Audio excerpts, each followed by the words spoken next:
Hello and welcome to Thank God It's Friday. I'm here tonight with co-hosts Peter Cooper and Jenny McKay. And of course our producer and techno wizard Alex is here managing the tech and your comments.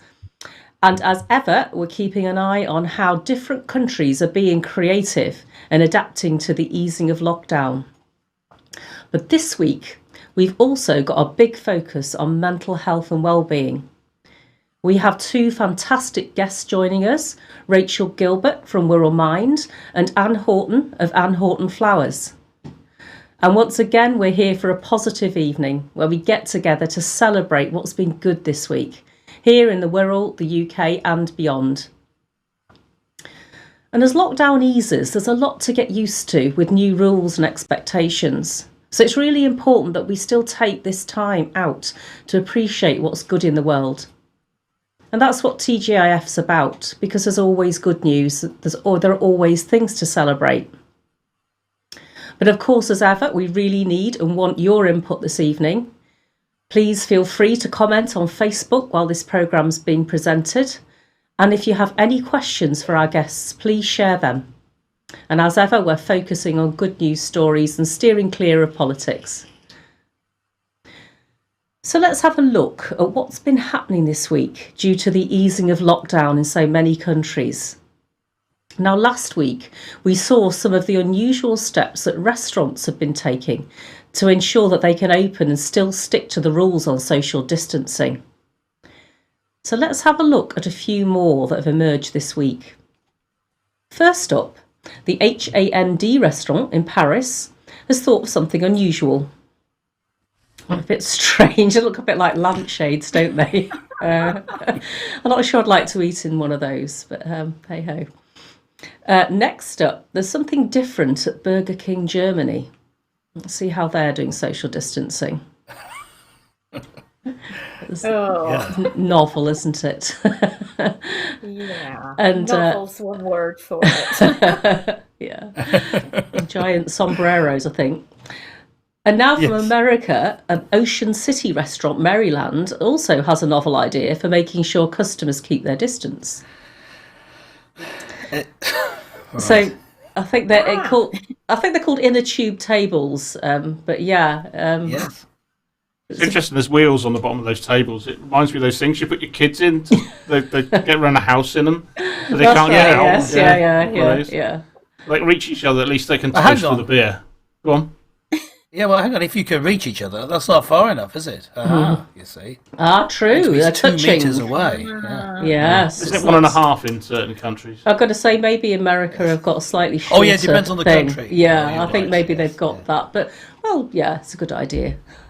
And last but not least in this section, from Romania, here is an ingenious idea to ensure social distancing while you're out and about. Take a look.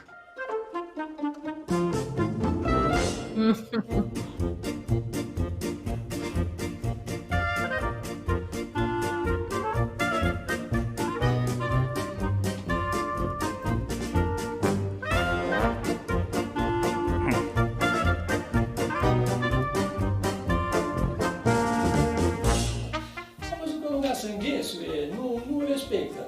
Și am zis, haide să facem un pantof care să-i pedepsim, să omblegheam cu ei. Și atunci m-am gândit că poate o să păstreze distanța.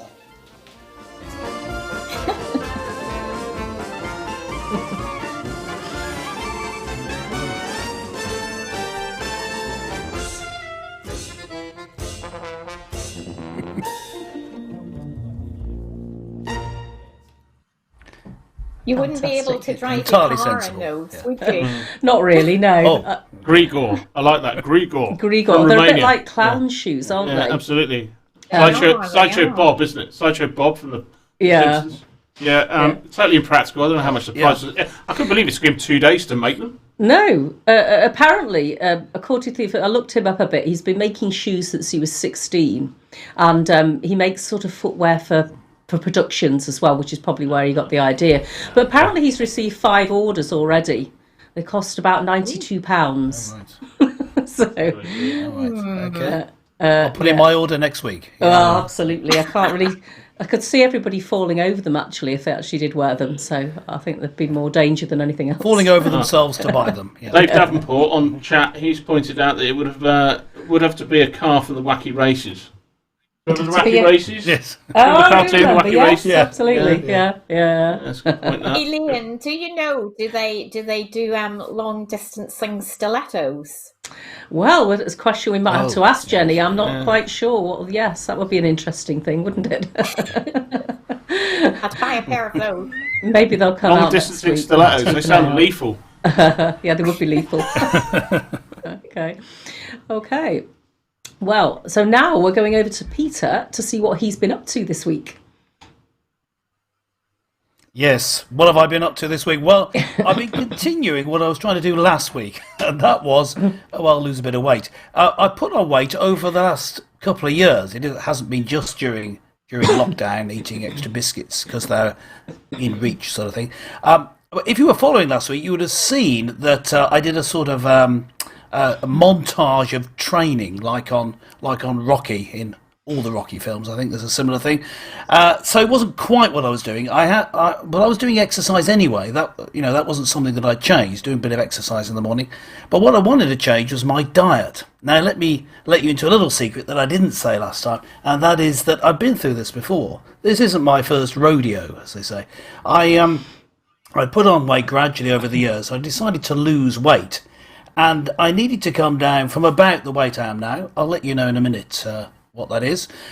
And in order to do it, I used this method that I'm going to tell you. Well, I did some exercise. The exercises maybe I'll go through next week, because I'm doing some specific exercises. And it took a year to come down it was about 2 stone in weight, so 28 pounds. And I've got a book by someone called William Banting, and I can't pronounce part of the title. It's something like A Letter on Concupiscence, a letter about being fat, I think that means. Now, the interesting feature of it is William Banting, back in the early 19th century, had grown extremely fat. He was over 200 pounds, and he couldn't shake it, couldn't get it off. He was quite an active chap. He walked around everywhere. He went riding. His job was as a funeral director, and he was quite a successful one. He had a lot of money.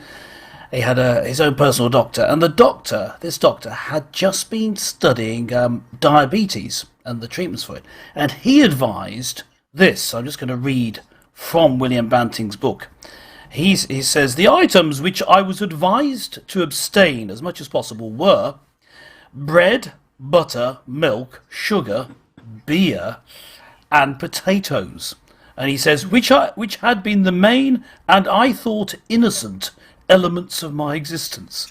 Now, he was told not to eat those, so he didn't eat those because they were carbohydrates. So it's well before the Atkins diet and all that sort of fad of cutting out carbohydrates.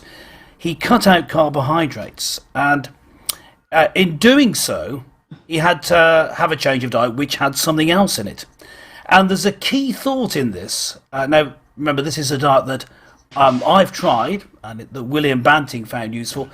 It may not be what you want to try, so you may not have been thinking of copying me, but if you were, then don't necessarily, but I'll just tell you what my experience is, and you can perhaps feed it into other advice and your own experience.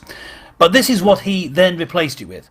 I'm going to read this because it's quite extraordinary. I think last week it was Jenny was interested in the one particular feature of it, which I'll come to.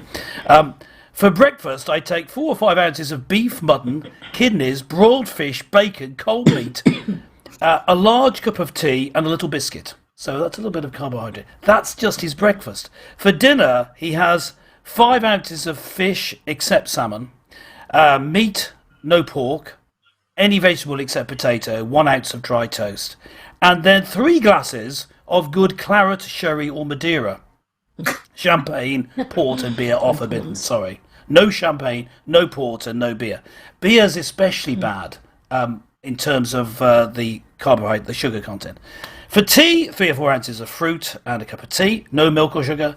For supper, some meat, fish, and 2 glasses of claret. And then we haven't finished yet. For supper, a tumbler of grog, which is gin, whiskey, or brandy, but without sugar. And then, of course, to follow, because, you know, the evening is yet young, I have a glass or two of claret just to finish off the evening. So you'll notice that there was quite a large amount of wine, You might be lining, even for a vicar. You might be lining yourself up for a touch of gout with that. So you might be very skinny, but have gout. Well, you?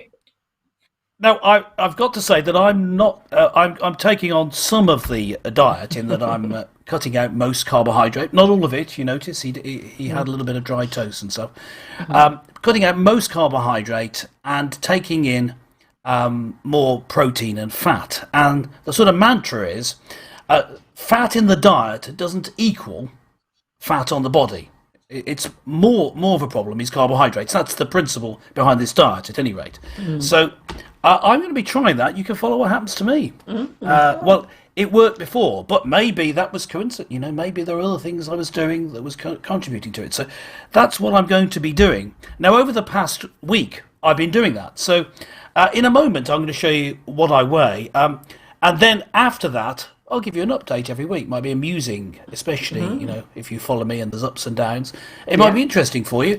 But if you are overweight, I'm not saying you are, gentle viewer, but if you are overweight, then you might want to try it, or your own version of the diet. As I say, you know, I'm not saying that this is a fully healthy diet. I'm personally happy with it. Now, last week I weighed in at 193 pounds. Now, I'm going to give you the weight. We're going to watch a video in a minute, but I weighed myself in the middle of the day last week, so it's not, you know, it's not really a good time to have as the time every week, because it'll vary. So from now on, I'm going to weigh myself first thing in the morning. So here's me, and you can tell by my voice that it's first thing in the morning. This is me, first thing in the morning, stepping onto the scales. Roll VT. Okay, let's see how we've been doing. There we are. Turning on the scales. Now that is reading 0. Let's have a good look on these scales. Look, there's socks. Yeah, they match. 193 before. Nearly. White and one's grey. No, that's true. 189. Nearly. So that's a loss of 4 pounds. 4 pounds, eh? In 1 week. Very good. Very good. That's pretty good going. Yes. So that's 4 pounds from last week. You'll say, I heard people saying that those were not matching socks, but it's funny. I've got another pair exactly like that. Well, there you go. Now, do you know, Pete? Yeah, see what I did there? Yeah, Pete. Rob, Yes. Rob said on chat, he says he doesn't think you need to lose any more weight. And Shirley Bowen as well. Oh, yes. If everyone remembers Shirley Bowen, she was on That's a couple of very weeks kind. back. Thanks, Rob. Yeah.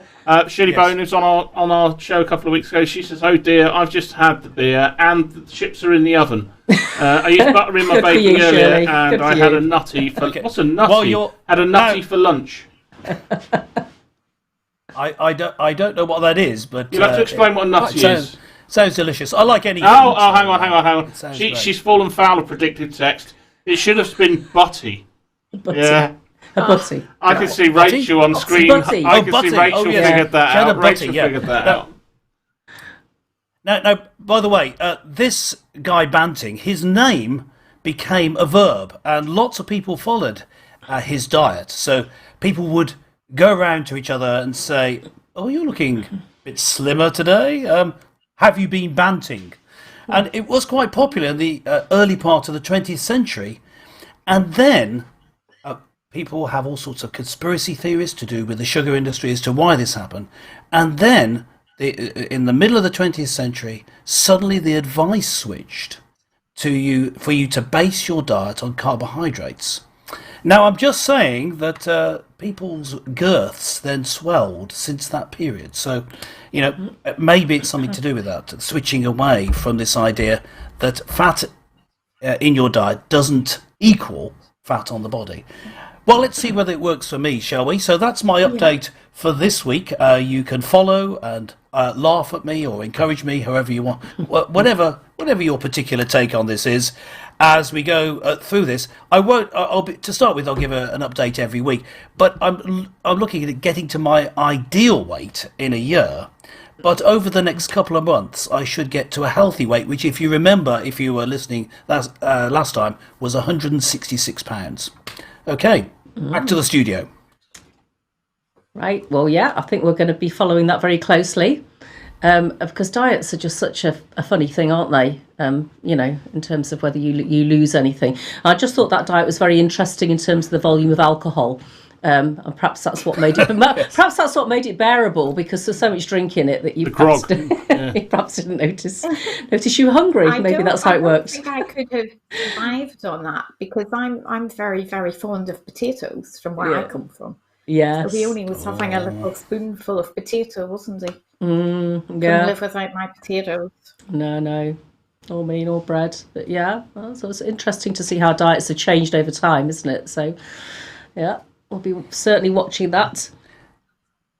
So, moving on, it is now time to meet our very first guest of the evening. And we're going to give a very warm welcome to Rachel Gilbert, who is the training manager of Wirral Mind. And she's come to chat to us about her role and how Mind has been supporting people through COVID-19. And whilst we're chatting, if you have any questions or comments for Rachel, please let us know in the comments section.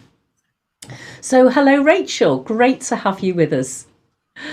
Hi, thanks for having me. That's okay.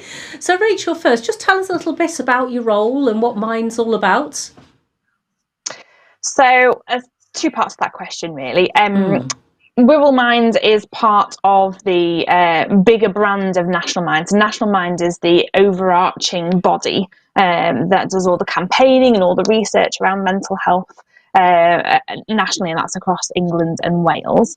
And what you'll find is that there's about 140 roughly local mind associations, of which Wirral Mind is one. And as such, we are all standalone charities in our own right. So you'll find that each local mind association is maybe slightly different in the services that they offer. So my role at Wirral Mind is the training manager. The training department offer all sorts of different types of training around mental health awareness generally. Some of those are free courses where people can book on through our website. And a lot of those are around increasing people's awareness of mental health and maybe specific mental health problems, but also helping people to build their skills and strategies to create their own wellness toolbox to be able to look after themselves and improve and maintain positive mental health and well-being. Now, a number of services we have at Wirral Mind. Generally, we are a drop-in centre where people can pop in, have a cup of tea, have a chat with a member of staff if they're struggling with something. They can find out a bit more about the activities that we've got on a weekly basis, including some of the courses. We've got other drop-in activities. We have self-help groups that run. We also have a counselling service and a befriending service, and they're actually based at St Cath's Hospital. Whereas our Fountain Project, which is where our drop-in and our training and our self-help groups are based, is actually in Birkenhead on Chester Street, on the corner of Chester Street and Hampton Square. Obviously, at the moment, a lot of our services have been limited in what we can offer. We've had to close the buildings to the public because of the virus, and we have been trying to offer what we can with those restrictions in place. So we've done a lot more on our social media platforms. We have been trying to bring some of those training sessions, some of those free training sessions, into some of those platforms, so we can look at the self-help techniques a bit more. And then we've also been offering welfare checks and telephone calls, and doing more online as well. So people can ring the office Monday to Friday 9 to 5 and chat to a member of staff. And then we have also been doing welfare checks out to people on a daily basis in some cases as well. So has that been mainly through telephone, or has there been any sort of Zoom type face-to-face? Is it mainly telephone that you've been using? It's mainly telephone. We are looking at developing some more online training, which is likely to take the form of something like a Zoom call. But that's in the offing. We are still working on that at the moment. But yeah, no, mainly telephone calls. We've had quite a few emails as well, so people can email for advice, or it's obviously harder to chat via email. But yeah, we can also signpost people to other organisations that we're aware of if there's something in particular that they're struggling with that they might need more specific support for as well. Yeah, because imagine it must have had quite a big effect on the sort of service you offer, that you can't meet people face to face when we're talking about people who, suffering for whatever reason with their well-being, the mental well-being. So, how have you, I know you've talked about how you're doing things over the phone. So, how has this had an impact on the whole COVID situation? Has that had a big impact on the demand really for your services, and how have you been able to try and manage that? I think what we found is that the demand's probably changed slightly. I think we've definitely seen an increase in the number of people who maybe haven't used our service before, who might have been signposted from elsewhere, or have been struggling particularly in this lockdown period. We have found that a number of our people that use our service, who regularly use our service, have benefited from having that kind of conversation. I think some people are itching to get back, and we're working as hard as we can to be able to do that safely, and working on looking at what we can do to be able to allow people back into the building when it's safe to do so. Yeah, sure. But it's a difficult time for everyone, I think.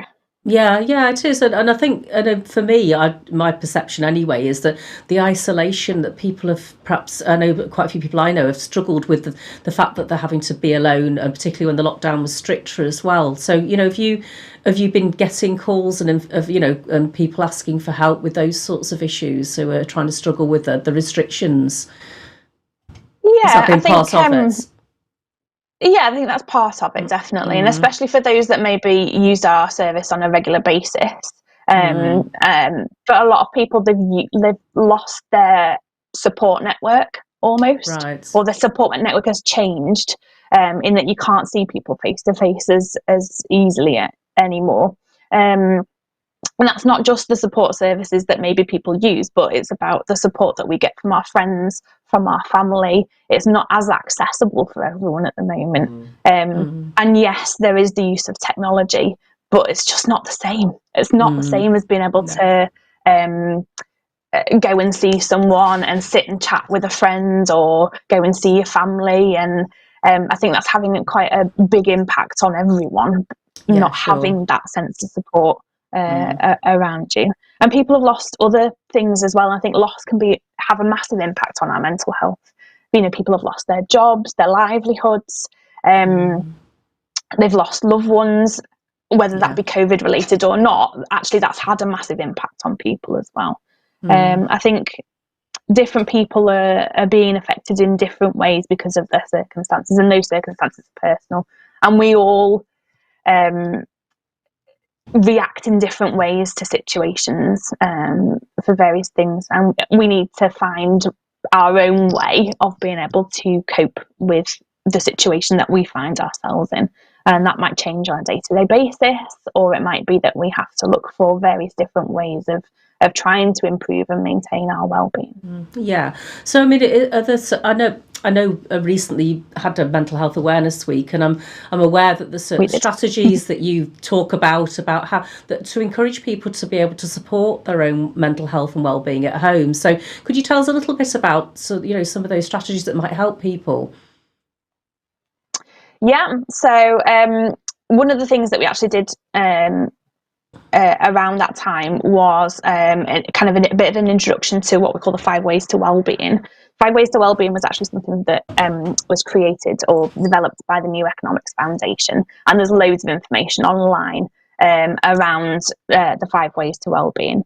But the idea is that if we are able to do something within those 5 ways to wellbeing, so that's connect, give, learn, and I always forget one, and it's always a different one. Take notice. Take notice. Yeah. Give, learn, Be active. Connect. And I've forgotten the other one. Connect. Thank you. So I've got them written down. I should have written them down. I'm cheating, Rachel. I've got them written down. Oh, I forgot to do that. And I always forget one, and it's always a different one. So yes, if we can try to do something within each of those areas in one day, then actually it's been known to help improve and maintain our well-being. We've actually got some videos on our YouTube page, which you can find through our Facebook and Twitter and Instagram pages that go into those in a little bit more detail. But actually, if we're able to do some of those things, they can be really helpful. There's other things that you can do. Some simple breathing techniques are really helpful on occasion. We also advocate things like mindfulness.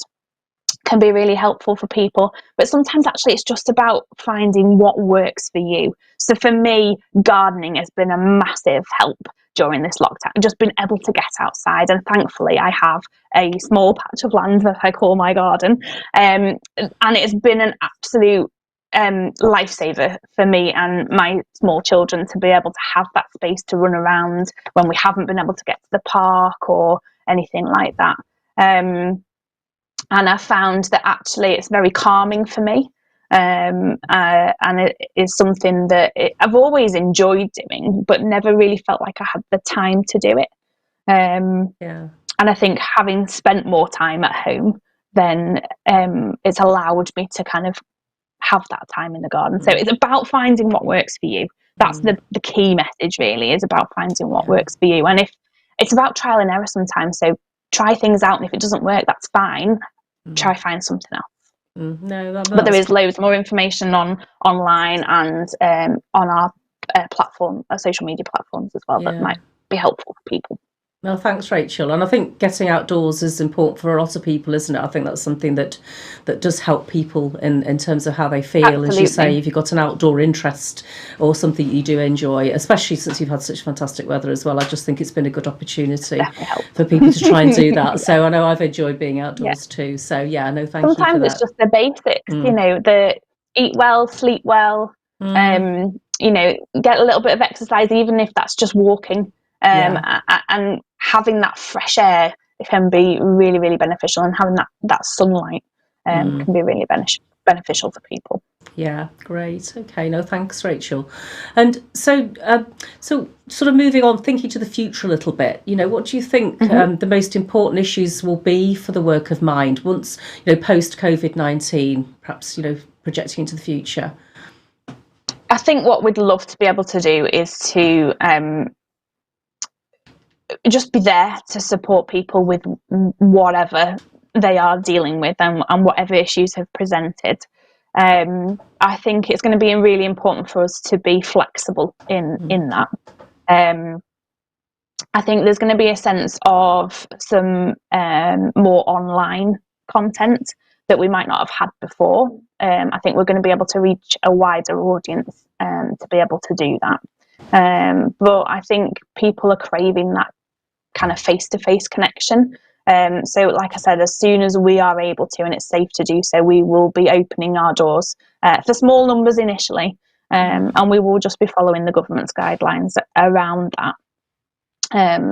I think that we'll just be supporting in any way that we're able to, and maybe try and explore other options as to how else we might be able to support people.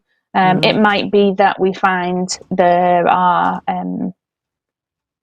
new issues that come out, or other issues are more predominant. I think we just need to be flexible to work around those and work with those and support people in any way. Yeah, absolutely. I mean, we chatted a few weeks ago to somebody, actually works the diocese, but they were talking about preparing to help people through basically post-traumatic feelings, because some people have been through such some terrible times during this pandemic, and actually that might be something that emerges later on, that I just suddenly thought that might be something that obviously you'd be very much involved in, wouldn't it?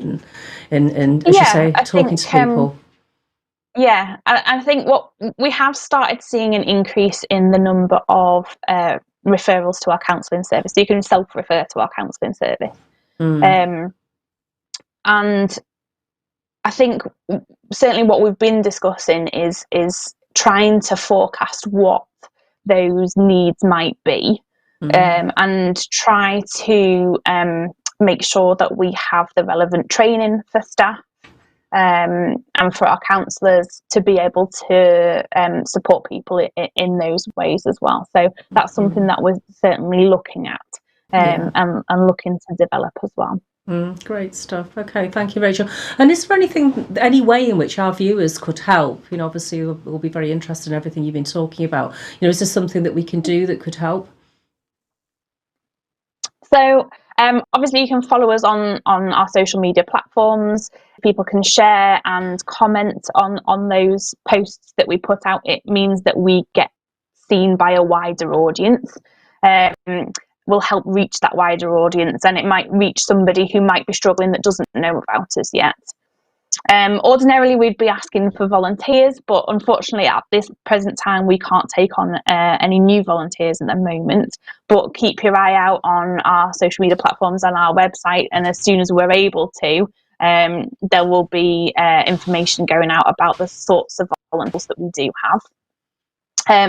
Some people have very kindly been raising money for us, either through an activity or making a donation, and then there's other organisations that have supported us through choosing a charity of the year. And with us being a standalone charity in our own right, we do have to find the funding ourselves for a lot of our services, and every little helps really. So if anybody is willing and able to do something like that, any charity at the moment would be very, very thankful for that little bit of support and that little bit of help. But mainly just kind of sharing the sorts of things that we do, sharing the content on our social media platforms might just actually reach those people that don't know about us, but are in need of it at the moment. Yeah, no, thanks, Rachel, because that's two very practical things that people can do, isn't it? Certainly in terms of helping to publicise the really important work that you do in supporting mental health and wellbeing, and if they're able to also possibly help financially. So that's great. It's been so interesting talking to you, Rachel. I'm sure our viewers would concur that's just been, it's been lovely to find out more about that really valuable work that you do, and hopefully we'll be able to support you. Yes, brilliant. Okay. I've got a question, Rachel. It must be interesting because I've kind of suffered in the past with my own mental health, and I'm just open this up to the host actually, and anyone on chat has got any questions. It must be, the first thing is to identify there's an issue, surely, and I'm wondering about men specifically in this lockdown, where they don't identify that there's a problem in the first place. That must be an interesting dynamic, where people actually highlight that problem in the first place, or to recognise it. That awareness, I think. And I suppose I think a lot of what we do is try and raise awareness generally of mental health. So we all have mental health, and we all need to look after our mental health like we look after our physical health.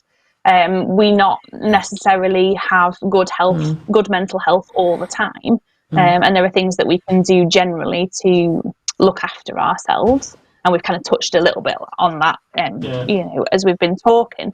I think recognition and acknowledging to ourselves that that we're maybe not feeling as good as we could be, or as we have in the past, and there's maybe something kind of brewing there, I think is one of the hardest steps that some people can take and make. And I think if people are able to acknowledge without judgment that they are struggling, then 100%, that then allows them to seek the help and support that they need.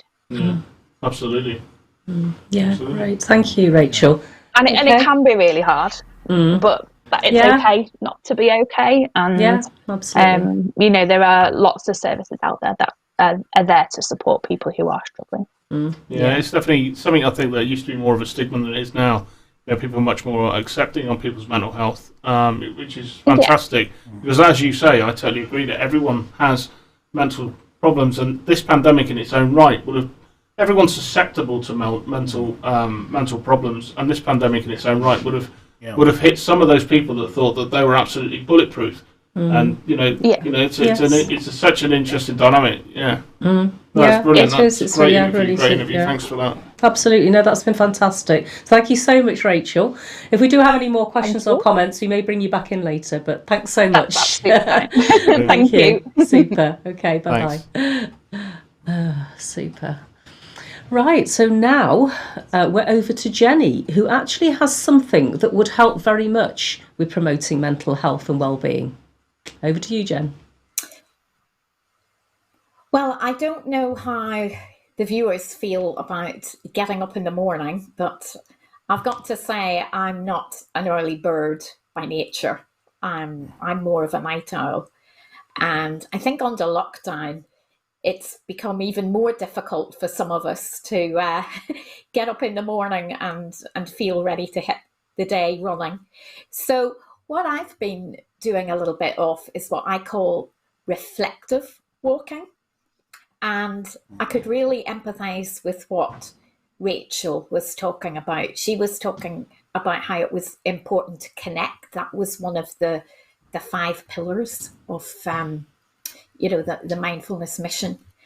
And I think it's really, really helpful at this time that you take time to go out, look around you, and really, experience the world out there. There are things that I see out there that I never ever noticed before. There are plants that I've never looked at before properly in the garden. There are birds. I'm just seeing the changing of the seasons from March to June. So this is what I call a reflective walk. I'm doing a little bit of physical exercise. I think I'm improving my mental health, and I'm also trying to get a spiritual connection or interaction with the environment around me. So this is a little video of a reflective walk that I took this Monday. So see what you think about this. So we've always got a lot of mundane things to think about when we get up in the morning, but it's really good if you can put them aside just for a few short minutes and get yourself into a thankful mood for the rest of the day. So this is the ironing board in our house, and there's a whole pile of washing. Look at this. This isn't a good thing to focus on at the beginning of the day. So something will have to be done about this later on. But I'm going to forget about it now because I'm thinking about mental health and trying to get into a good frame of mind for the rest of the day. So there's a lot of cat feeding has to go on in the morning as well. So I'm just going to leave them at the moment because I'm thinking about my mental health this morning. So we'll just stop and listen. You can go anywhere to do this. You can go in your backyard. You can walk along the promenade in Wallasey. You can find some greenery and just listen.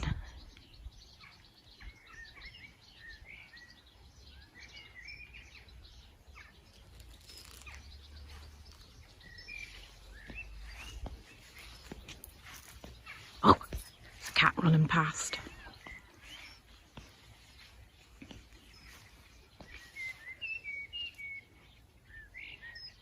Yeah, she's getting pleasure in looking at the little flies.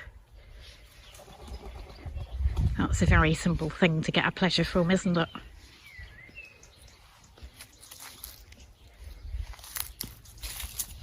Oh, the crunch of the leaves. I love that. We'll get more of that in autumn, of course.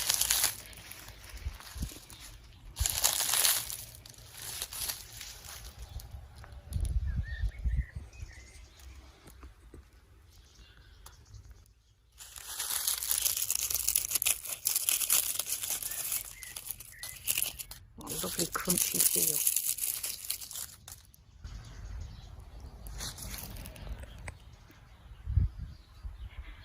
There's another one.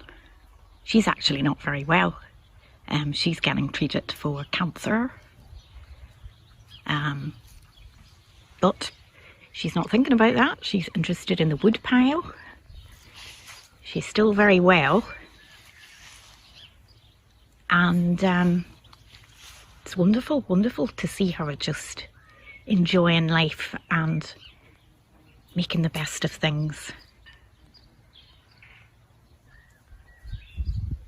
Yeah, she's watching that other one. That's the young one. So this older one is quite territorial. But look at that. She's just enjoying herself. Just enjoying being out, sitting and looking around. Oh, we've got some birds here.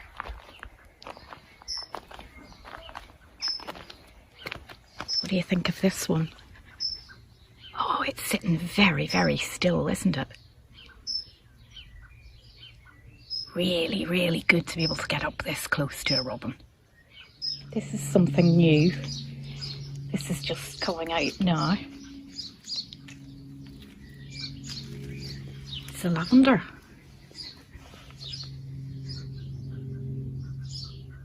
It grows really, really well, this hot corner.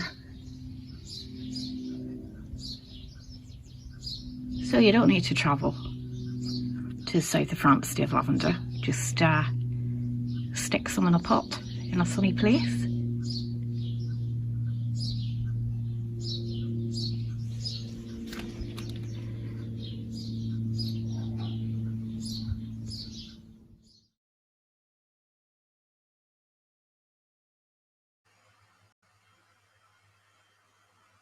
I don't know if the sound went a little bit funny on your end, but it went a bit funny on my end, probably my internet connection. But the lavender at the house in the front. It's all good. That was just saying, all good, good. So that's what I like to do in the morning. So it's quite therapeutic. Spot the fake animal in there. No, there wasn't one, Jenny, was there? No one saw the fake robin. Yeah. We felt a bit, Jen. I was very impressed with your ironing. I'm sorry that's slightly off the point. I think you made everybody feel hugely better because you got huge piles of ironing. We were felt a little sorry for the cats who missed their breakfast, but I did love the walk. I thought it was great. So I think it's lovely to listen to the birds for a start. You know, it's fantastic. Yeah, just taking in nature. It's such a simple thing, just to go out and look and observe and breathe. You know, Rachel was talking about breathing exercises. Just take in the outside world. You know, we often just blank what's going on, and we miss the things that are just directly in front of us. Yeah. And I think that's something we don't want to forget as we move out of lockdown. No, great stuff. And we've definitely been blessed with the weather. Yeah, thank you. We have been, certainly. It wouldn't be the same doing it in the rain. But, we will probably have to do that. Okay, I'm going to pass over to Elaine now. Okay. We've got another story from you, Elaine. We have indeed, yes.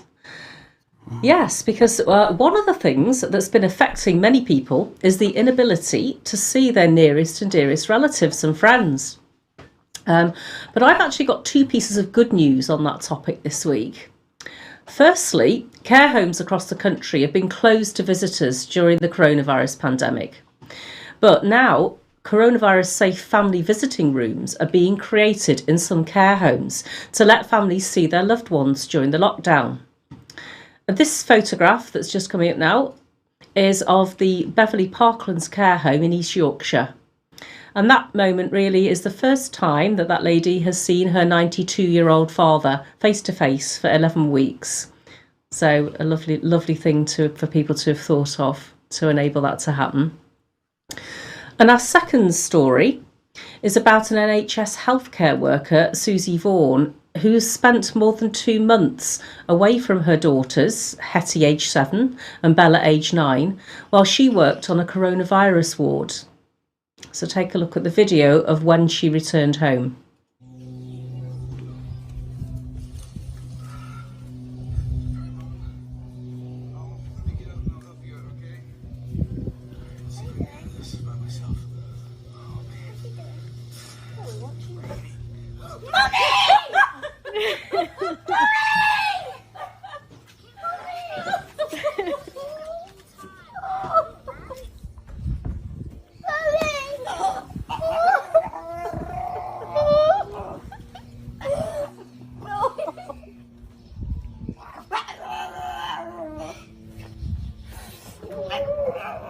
Oh, that's amazing. Dog. That's fantastic, isn't it? And the dog felt left out there. I think it did, yes, yeah. Yes, it was just as excited, but wasn't getting a look in. Oh, that was so good. So good. Fantastic story. And apparently Lady Susie, her daughters had been staying with her sister, and she actually even had to spend her birthday apart from her daughters. Instead, she was working a 12-hour shift in an intensive care unit. And she says now that her daughters won't let her out of her sight. They're so overjoyed to be reunited. But a lovely story, isn't it? People coming back together. So now we're going back over to Peter. But before that, let's just have a quick look at this piece of advice from Jenny. On Thank God It's Friday last week, Peter mentioned that he wanted to lose weight. And we saw a video of him running up and down steps outside Wallasey Town Hall and doing a lot of press-ups and push-ups. So I'd just like to suggest to you, Peter, that maybe you would like to consider doing Nordic walking. And this involves walking with poles. And you just need a pair of trailing shoes, some light walking gear, and of course the poles. And it's working your upper body and your legs, so you burn a lot more calories. So I'd like to suggest you might consider that for your weight loss program. Yes, well, I've not come across that before. I've not come across what it was before. I've seen people walking with them, and I thought, where are your skis? That's what I thought. It sounds an interesting idea, because what I like, I'll just be cheeky there. But what I like about that is I like a bit of free exercise. You get extra exercise while you're walking anyway, because I could walk somewhere with it, couldn't I? Mm-hmm. I like that idea. So my next segment. I've got a little video I recorded. Earlier, I just grabbed a camera and spoke into the camera. What it's about? It's about a sense of humour and comedy, but specifically, it's about jokes, because I sort of isolated it down to that particular form of comedy that I happen to like. There's some famous jokes that do the rounds. There was here are a couple of thoughts that came from jokes. From the Edinburgh Fringe. They won the Edinburgh Fringe. For example, here's one of them. Here's a thought. Crime in multi-storey car parks. Wrong on so many levels. See, that sort of joke, that sort of thought. And the other one I was thinking of that I was going to put into this intro was a similar one. I can see the next 5 minutes are going to be quite painful, aren't they, Pete? the Edinburgh Fringe Festival. At the Edinburgh Fringe Festival, there was this thing. There was a thought about. Let me just share this one with you about a once in a lifetime holiday. So this summer. I went on a once in a lifetime holiday. I'll tell you what, never again. Get it? You see, that's the punchline. Well, we've got coming up now. Just a few thoughts now. This is not specifically me telling jokes. This is me talking about jokes in the next few minutes. And you'll see I give a few different sort of illustrations of different types of jokes and what that might mean for how we use comedy and humour. Well, this is me talking into the camera. Roll VT. There was some research done a few years ago trying to find the world's funniest joke, done by a guy named Wiseman. And I'm going to share with you that joke in a few minutes. But first, here's a couple of jokes that he found on the way. These are jokes that were popular in different parts of the world. Here's one from America.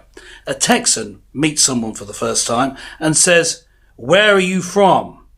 And the guy he's talking to says, "Well, I come from a place where we don't end our sentences in a preposition." So the Texan replies, "Okay, where are you from, jackass?" Now, moving over to Russia during the time when it was the Soviet Union, here's a joke about people lining up to buy basic commodities to live by. It's during the time of Perestroika when Gorbachev was the leader. Here goes. There were two people lining up to buy vodka, and as they're in the queue, one guy says to the other, "This is getting too much. I'm going to go off and kill Gorbachev. I'm going to go and shoot Gorbachev." And he storms off. But he comes back pretty soon, and his friend says to him, "What happened?" He said, "The line there was even longer." Now, that was the sort of joke that apparently was popular in the USSR, and apparently that was part of a released document from the CIA, released in 2013. So with the sort of time delay they have to make this material available, it was probably told in about 1988, that joke. So we're talking about classics here. Now, I've got a different style of joke for you to hear before I get to the world's funniest joke. And this is one I recorded earlier. It's a different sort of style. It's an attempt to tell a joke in a different way and get across a sort of an emotional message. Anyway, see what you think. Yes, I'd rather have been a billionaire than a tramp. I sit on this park bench and I dream. And last night as I dreamed, I called out to heaven and I said, "God, are you there?" And a voice from heaven replied and said, "Yes, I am." So I asked the question. I said, "God, in the Bible it says that 1,000,000,000 years to you are as 1 minute, and 1,000,000,000 pounds to you are as 1 penny. So, can you give me a penny?" And the voice from heaven replied and said, "Yes. Wait a minute." I like that. Very good. I'd rather have been a billionaire than a tramp. So here it is now. I'm ready to tell you this is the world's funniest joke, according to Wiseman. Here goes. A man phones the emergency services and is put through to a medic. And on the line, the medic says to him, "Hello, sir. What seems to be the problem?" And the man says, "Well, I was out hunting with my friend and there's been an accident and I think that he's dead." And the medic says, "Well, no, calm down, sir. We can handle this. Now, first we need to make sure that he's dead." And the phone goes quiet just for a bit. And then we hear silence and then a bang, a gunshot. And the man comes back to the phone and he says, "Right, I've done that. What next?" Now, humour, of course, is subjective. But one thing about humour is, for sure, is that if something makes you laugh, it makes you feel better. If you hear a joke, it doesn't really matter what the joke is to a certain extent. It doesn't matter. What matters is that you laughed at it. You found it funny, so you laughed. So whatever jokes you find funny are ones that are going to help you to cope or help you lift your mood or help you get through difficult situations. And there's been some research done, some work done, looking at how developing your own comedy act can help in you coping with mental health issues. In fact, there's a website dedicated to this called standupformentalhealth.com. You know, stand up like a comedy stand up for mental health. So you can take a look at that if you're interested.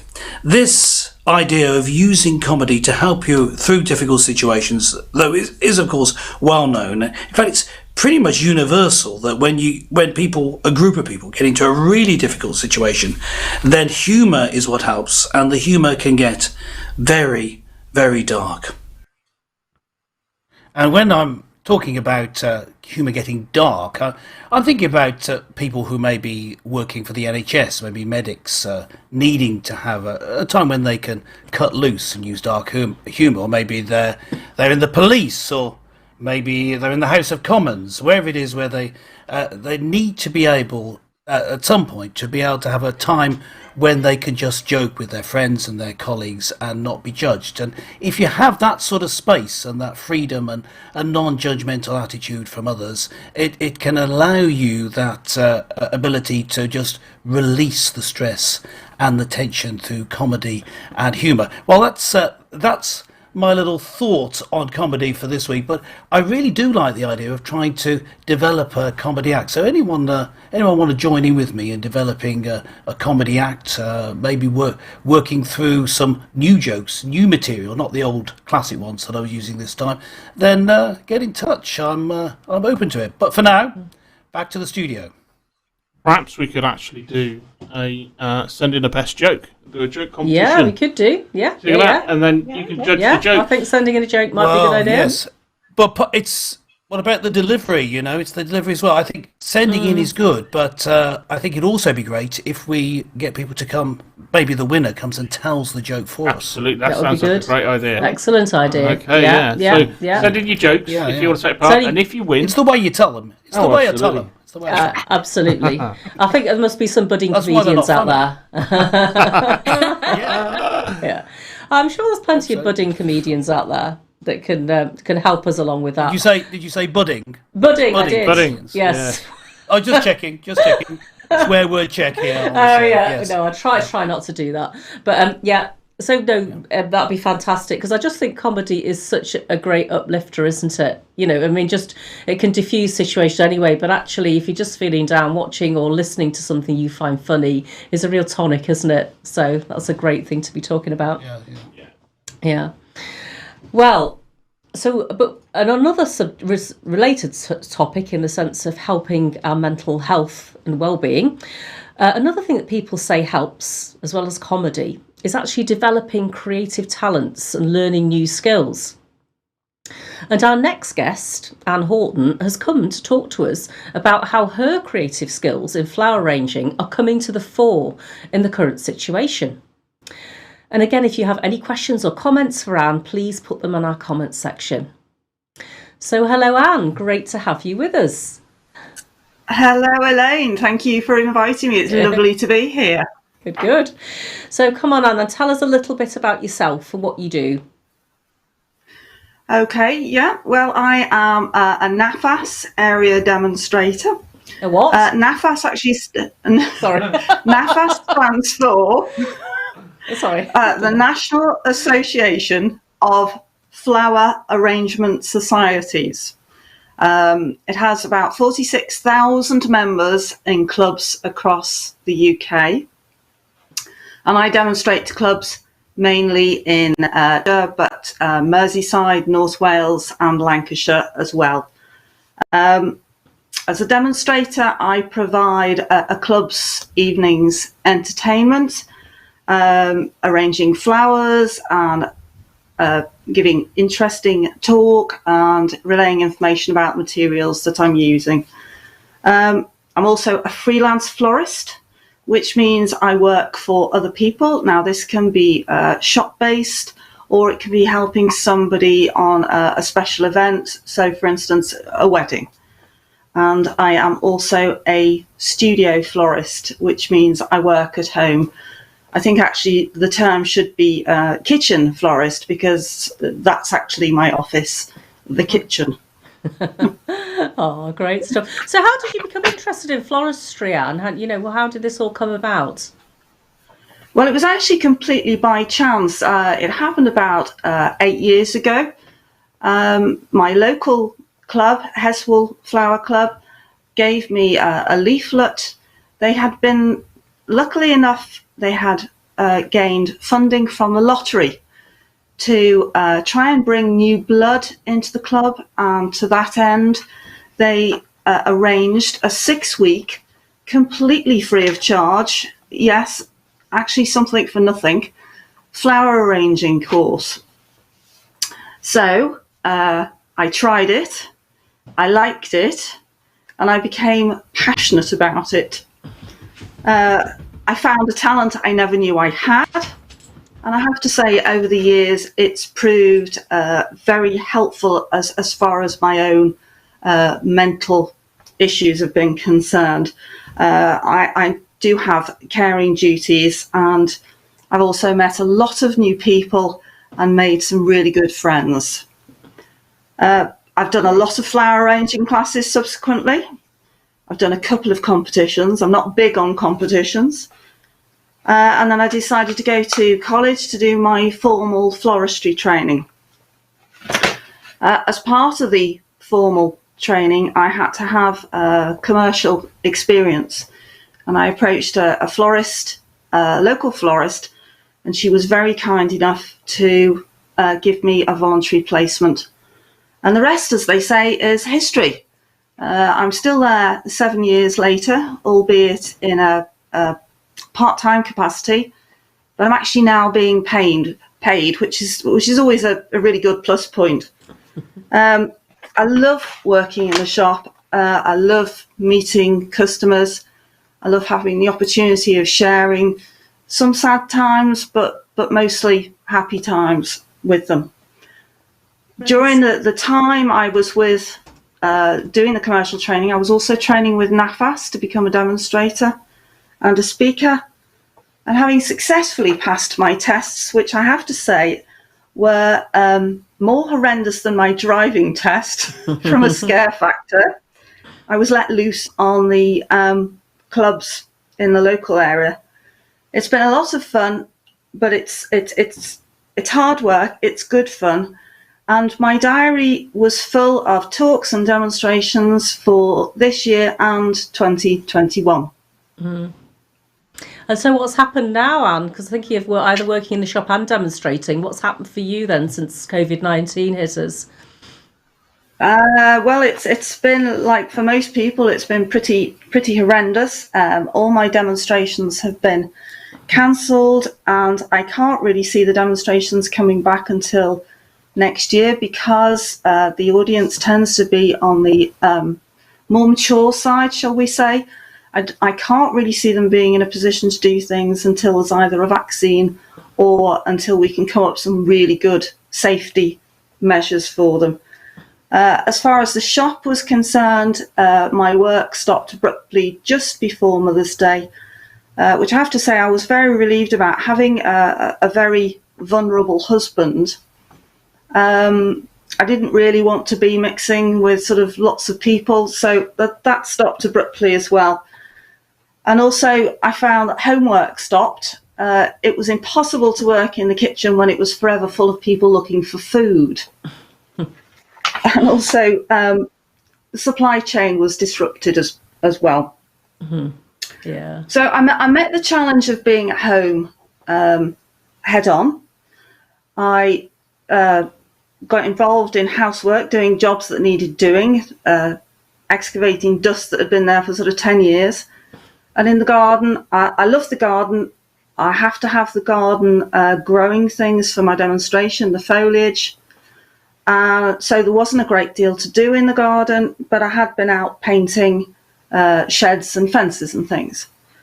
And then about halfway through, after about 5 weeks or so, I noticed that I'd started to have strange dreams and nightmares. And I sort of quickly realised that there was a problem going on.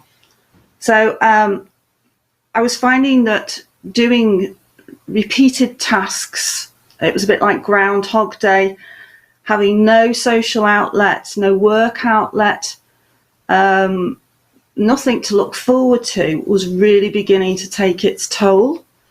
I was missing my flowers, and I desperately needed to find an alternative to vent that passion, if you like. Personally, I find that focusing on something creative, particularly when it involves scent, I find it really comforting.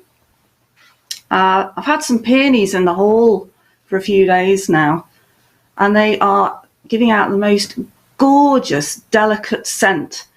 And every time I go past them, not only do they look stunning, but their fragrance I find really, really uplifting. We always find that wreath making workshops at Christmas are terribly popular.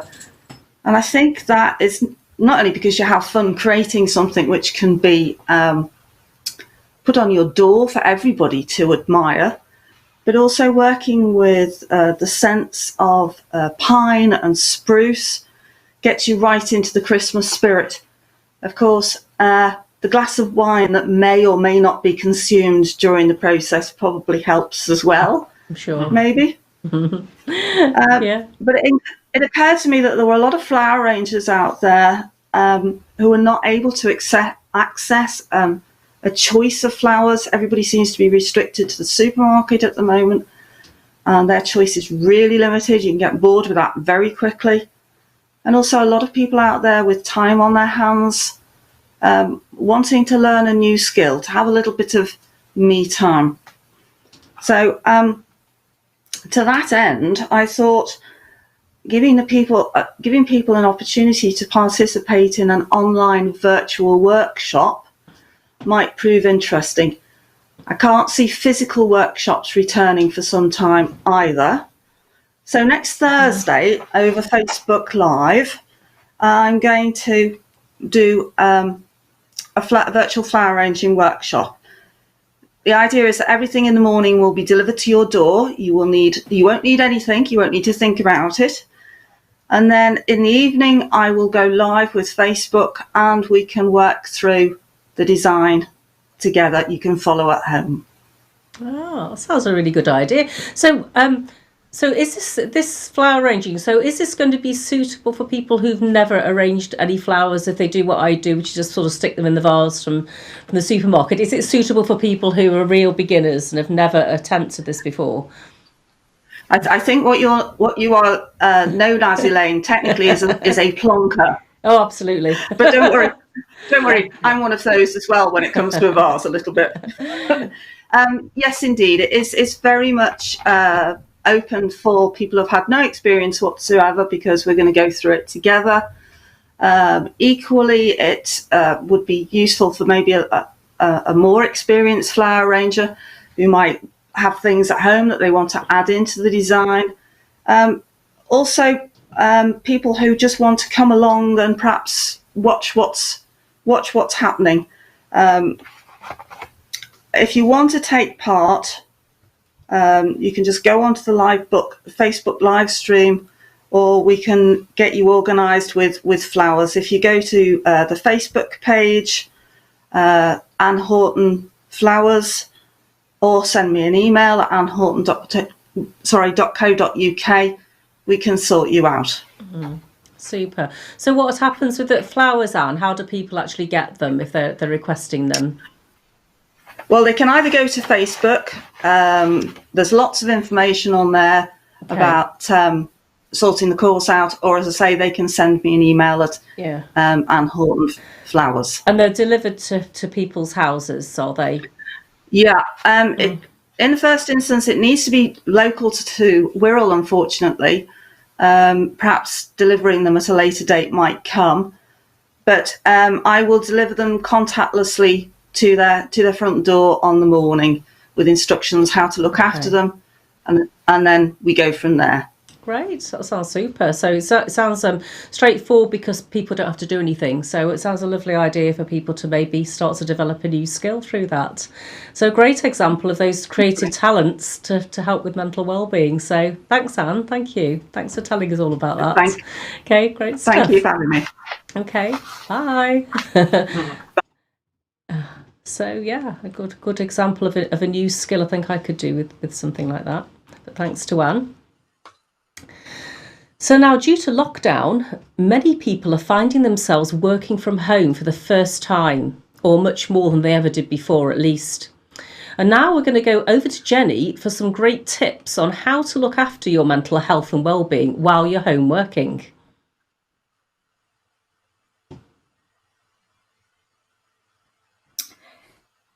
getting dressed. All right, hang on.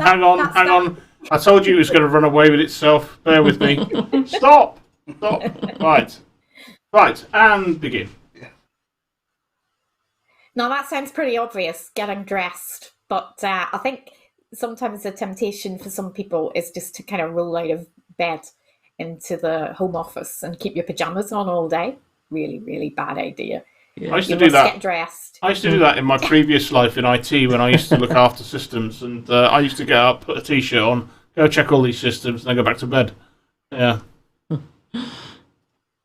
I once got interviewed for a job and I got the time wrong, and my interview was actually done from bed in my pajamas. Did you get the job? That's what I was going to say. Did you get the job? It was a telephone interview. Sorry? Mercifully, it was just a telephone call and I got the job, yeah. Happy days. Great stuff. But in general, I would say getting up and getting dressed is a good idea. Yeah. Yeah. It's good, isn't it? And I think the other thing that's very important then is to have me time. So I told you about me going out and doing my reflective walk. So really whatever kind of works for you, mindfulness, doing a calm app, just have some time to yourself before you get into the office to do your remote working for the day.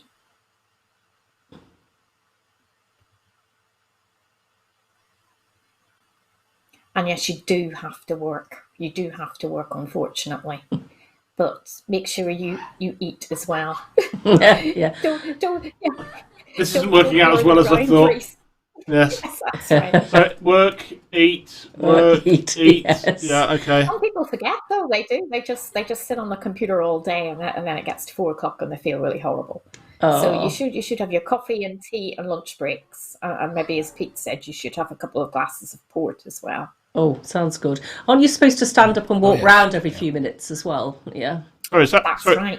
Is that during work? Have a couple of glasses of port? Did you just say? Not port, guess it not depends port, where your Madeira work or is, claret. doesn't Let's get Claret. it. Oh, I think I'd be asleep Claret, if I yes, had claret, that. I'd be finished for the day. I suspect a lot of people have drunk quite a lot of claret during this lockdown, haven't they? I would think so. Think so. So you must do all that eating and then make sure you do some exercise. So I've told my team if they can get out and do 45 minutes exercise a day, that's really good. That's really optimal.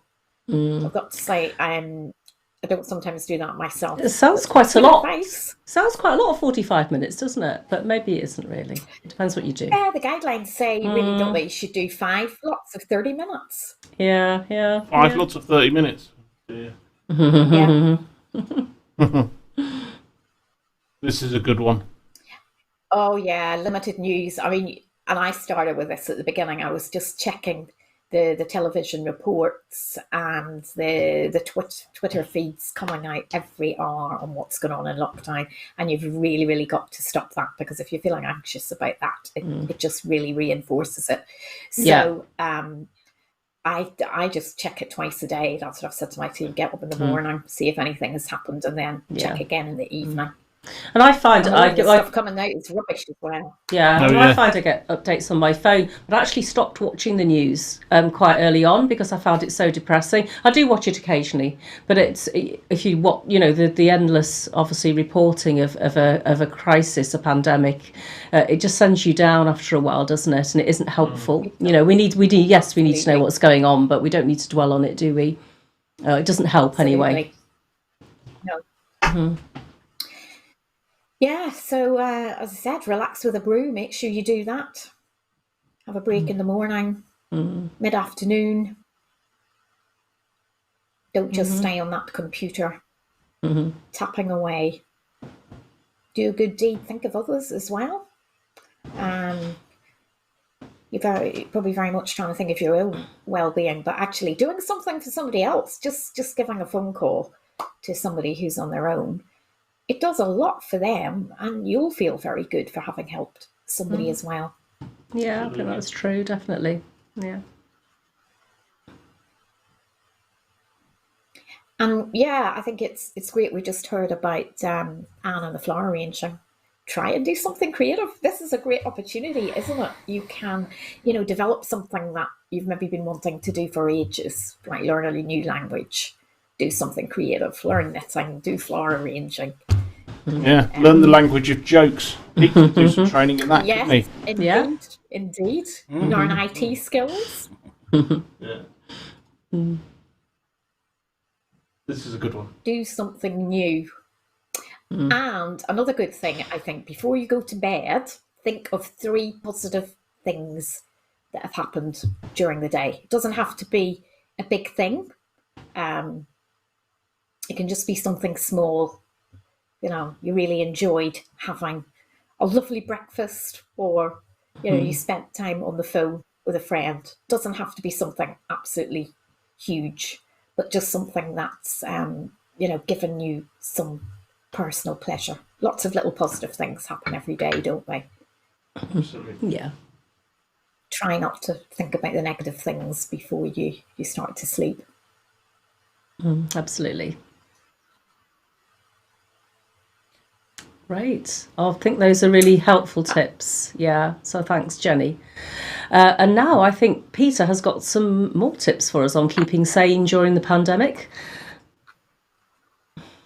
Well, this is just a thought based on something that happened recently. Just a few days ago, there was a commercial space flight joining in with NASA, SpaceX company, and NASA joined together to fly up to the International Space Station.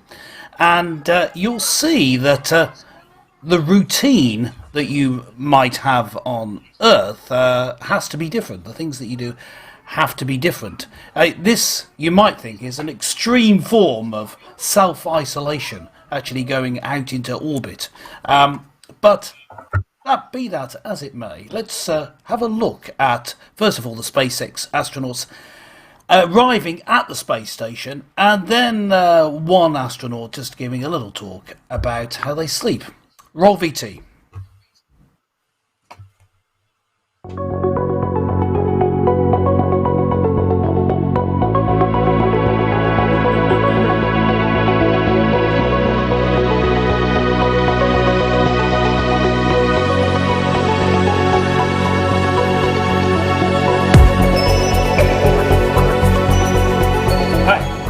Chris Hadfield here aboard the International Space Station. We keep busy on board the space station. Long days, lots of work, physical exercise. At the end of it, you're tired. But how do you sleep in space?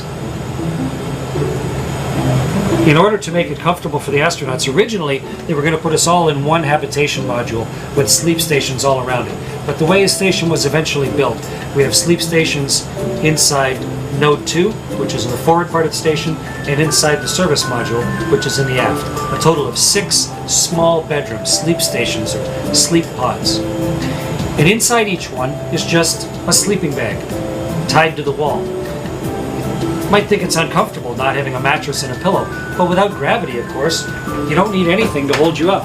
You can just completely relax. And you don't even need a pillow. In space, you don't even have to hold your head up. So you can relax every muscle in your body, and your arms float up in front of you. Your head tips forward. But before I go to sleep, I gotta put on my pajamas, because I have space jammies. I'll be right back. Great. I'm in my super comfy Russian full-length pajamas. Nice for when you have to get up in the middle of the night, and ready to go to bed. I'll show you where I sleep.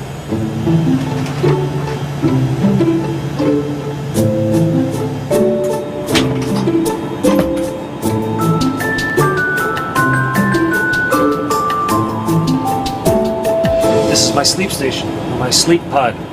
This is where I spend up to 8 hours every day here on board the space station. It's actually on the floor, but once you're inside, you just can't tell.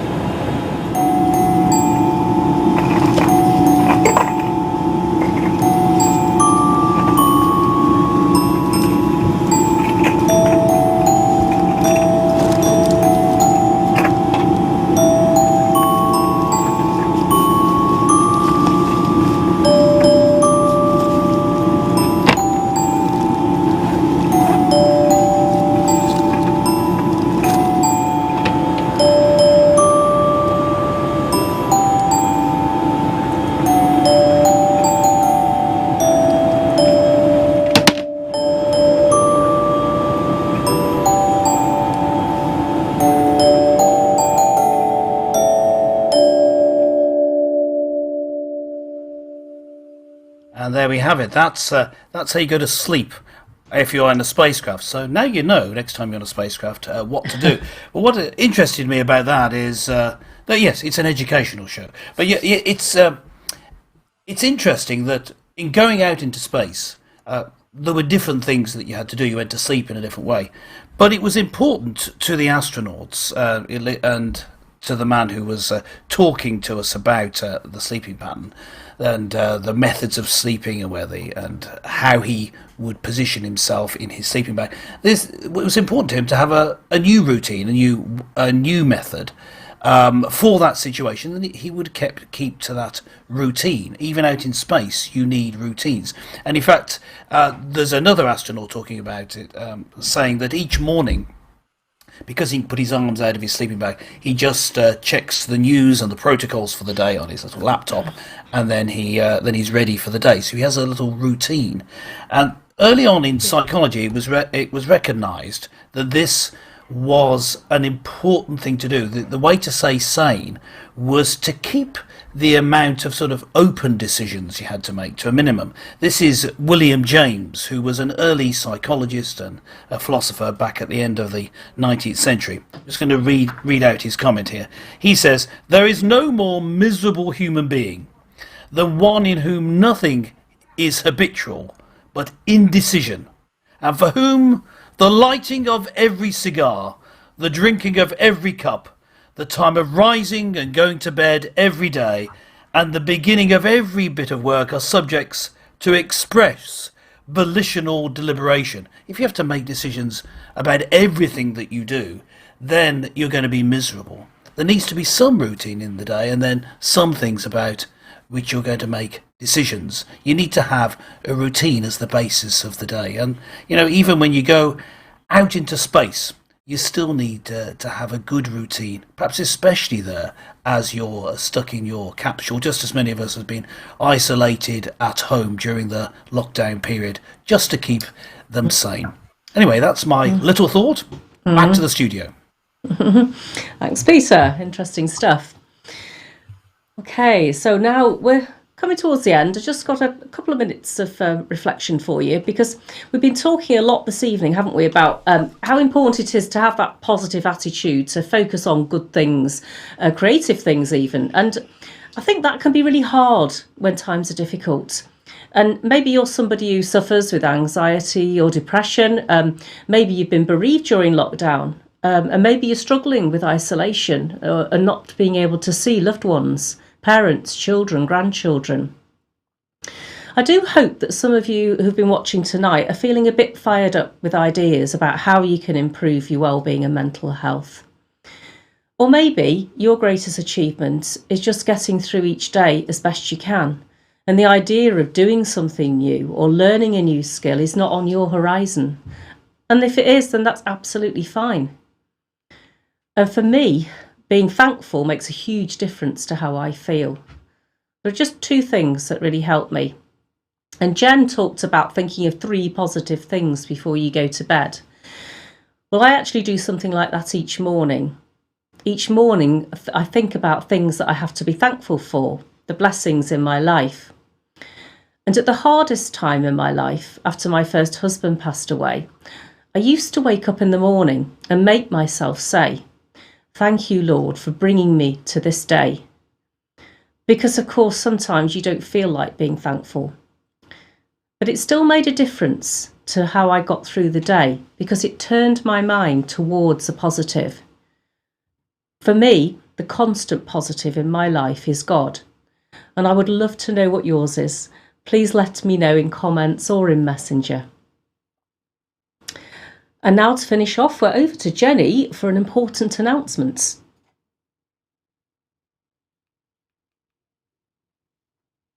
Oh, Go on. start again, Jen. You were muted. Start again, go on. Last week we were talking about beautiful pets, and you saw lots of pet photos, and we asked if you could send in some of your pets. And we'd like to have a regular slot on the show where we have a pet of the week. So after sifting through dozens of the wonderful photos that you've sent in, we do have a beautiful pet this week. I'm supposed to have done a drum roll, haven't I? I think we'll have to do the desk. I'm not live. I can't do a very good drum roll. Good. Right. Let's see the Very picture convincing. of Yes. Yeah. Let's see the picture of this lovely doggy. Oh, that's gorgeous. Spinner. This is Spinner, and his lovely owner adopted him when he was 12 years old. That Wow. was 2 years ago, so he's now 14. And unfortunately, his previous owner died, and the family moved to Australia, not leaving any provision for poor Spinner. So he looks very, very happy now. I was also asked, what breed do you think he is, Jen? And I've looked very closely at him, and I think he's mainly Border Collie, but he's also got some German Shepherd in him as well. So, Spinner is the winner this week. Spinner is the winner. Sending a lovely treat on its way. Yay, well done, Spinner. Well done, Spinner. That's super. Well done. Great stuff. Oh, got an hang image. Oh, let's go back. Anybody know what this is? Yeah, go on. Go, you can explain it now, Jen. Go on, Jen, What's the whilst you're image? That was an X-ray. It wasn't an X-ray of Spinner. This is an X-ray of another dog, Nixie. Nixie is a 10-year-old Labrador Retriever, and we've been talking about mental health. Well, Nixie swallowed one of her owner's meditation balls. I must say, I'd never heard of a meditation ball, but apparently they're kind of ping pong ball sized, and you roll them around in your palms, and they make you feel absolutely wonderful. But Nixie swallowed her owners, and they only knew she'd done this because she was jangling as she walked. Oh, I think they have a bell in them or something, don't they? yeah. They do. They jingle jangle. So she was a jangling dog, Oh, but beautiful she didn't dog. have to get opened up. So the vet was able to do endoscopy and remove the offending object through her mouth under anaesthesia. So Nixie's feeling very, very happy now that she's no longer She's beautiful. jangling. I'm sure. Oh, great story. Oh, that's super. Thanks, Jenny, for that. Well, that's all from us this week. And I just wanted to say a really big thank you to our fantastic guests, Rachel Gilbert and Anne Horton. And just to let everybody know, we do have a week off next week, but we'll be back in 2 weeks' time on the 19th of June, and we look forward to seeing you then. So bye-bye from all of us, and we will see you next time. Bye. Bye. Bye, everyone. Bye. Bye. Bye.